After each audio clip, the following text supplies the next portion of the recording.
নমস্কার বন্ধুরা, সবাই কেমন আছেন? আমি তো ভীষণ ভালো আছি। আশা করছি তোমরাও ভীষণ ভালো আছো আর সুস্থ আছো। আজ একটা রেসিপি তোমাদের সঙ্গে শেয়ার করব, সেটা হচ্ছে দুধ কচু দিয়ে ইলিশ মাছ। তো প্রথমে দেখো, এখানে দুধ কচুটাকে আমি খুব ভালো করে ধুয়ে পরিষ্কার করে নিয়েছি। এখানে মাছ ভাজার জন্য গরম তেলও বসিয়ে দিয়েছি। আর এখানে দেখো, প্রেশার কুকারে আমি এবার কিছুটা জল নিয়ে, তো সেটা তোমরা পরিমাণটা বুঝবে, মানে দুধ কচুটা ঠিক কতটা আছে ঠিক ততটা পরিমাণে জলটা দেবে। তো এখানে দেখো, আমি এবার জলের মধ্যে দিয়ে দিচ্ছি শুকনো লঙ্কার গুঁড়ো আর দিয়েছি হলুদ গুঁড়ো। তো এখানে একটু মানে কচু যেহেতু একটু ঝাল ঝাল স্পাইসি একটু হবে, তো তারপরে দেখো এখানে দিয়ে দিলাম স্বাদ অনুযায়ী যেটুকু মানে কচুটাকে নরম করার জন্য যতটুকু লবণ লাগবে সে ততটুকু দিয়ে দিলাম। তো ওই কিন্তু জলটা ফুটবে। তো তারপরে দেখো, এখানে কড়াইতে তেল বসিয়ে দিয়েছিলাম, তেল গরম হয়ে গেছে। এবার আমি মাছটাও ভালো করে ভেজে নেব। তো এটা হচ্ছে ইলিশ মাছ দিয়ে কিন্তু এই দুধ কচুর টেস্টটা ভীষণ ভালো লাগে। আর তোমরা বাড়িতে করে দেখো, এতটাই টেস্ট হয়েছিল, ভীষণ ভালো হয়েছিল। আর করতেও বানাতেও ভীষণ ইজি, মানে তোমরা বাড়িতে করতে পারো। তো দেখো, তারপরে ইলিশ মাছগুলোকে বেশ ভালো করে ভেজে নেবে, একটু কড়া করে ভেজে নেবে। তো তোমরা ইলিশ মাছ খেতে কিন্তু সবাই ভালোবাসি, আমরা সবাই ভালোবাসি ইলিশ মাছ খেতে। তো ইলিশ মাছের কোনো রেসিপি হলে সেটা খুবই ভালো লাগে। তো দেখো, এখানে মাছটা কিন্তু এক পিঠ ভাজা হয়ে গেছে, আমি উল্টে দিয়েছি। আর এদিকে দেখো, এই জলটাও কিন্তু ফুটে উঠেছে। তো তারপরে যে দুধ কচুটা তোমরা ধুয়ে রেখেছিলাম, মানে আমি ধুয়ে রেখেছি, সেটা এবার এখানে দিয়ে দেব।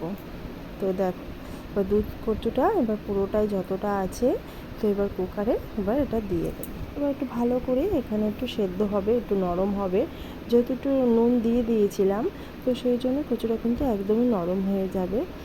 আর দুধ কচু দিয়ে ইলিশ মাছ খেতে কিন্তু ভীষণ ভালো লাগে।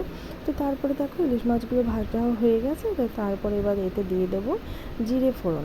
তো জিরেটা এবার ফোড়ন দিয়ে দিয়েছি। তো ওই কড়াইতে সামান্য আরেকটু তেল দিয়ে দিয়েছি।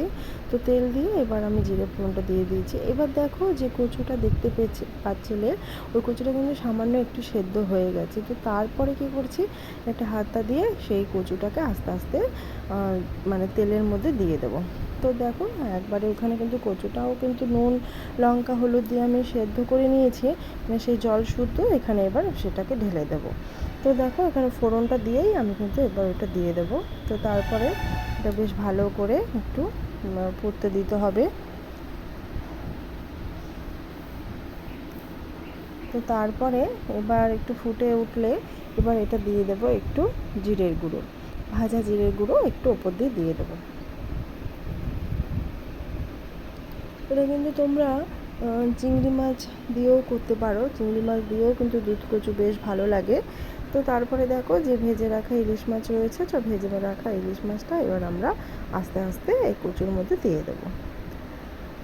তো সত্যি খুব ভালো লাগে দুধ কচু দিয়ে ইলিশ মাছ, মানে মানে যে টেস্টটা তোমরা বাড়িতে না ট্রাই করলে বুঝতে পারবে না যে সত্যি কতটা ভালো হয়েছিল। মানে গরম ভাতে আর কিছু লাগবে না, এটাই এতটাই সুন্দর হয়েছে। তো দেখো, তারপর মাছগুলো সমস্ত দিয়ে দেব। তো দেখো, এবার কচুটা কিন্তু অনেকটা, মানে তরকারিটা প্রায় হয়ে এসছে। তো এই পর্যন্তই। ভিডিওটা ভালো লাগলে অবশ্যই আমার চ্যানেলটি কিন্তু সাবস্ক্রাইব করে দেবে। তো রেসিপিটা কেমন লাগলো কমেন্টে কিন্তু অবশ্যই জানিও। তো সবাই ভালো থাকো, সুস্থ থাকো।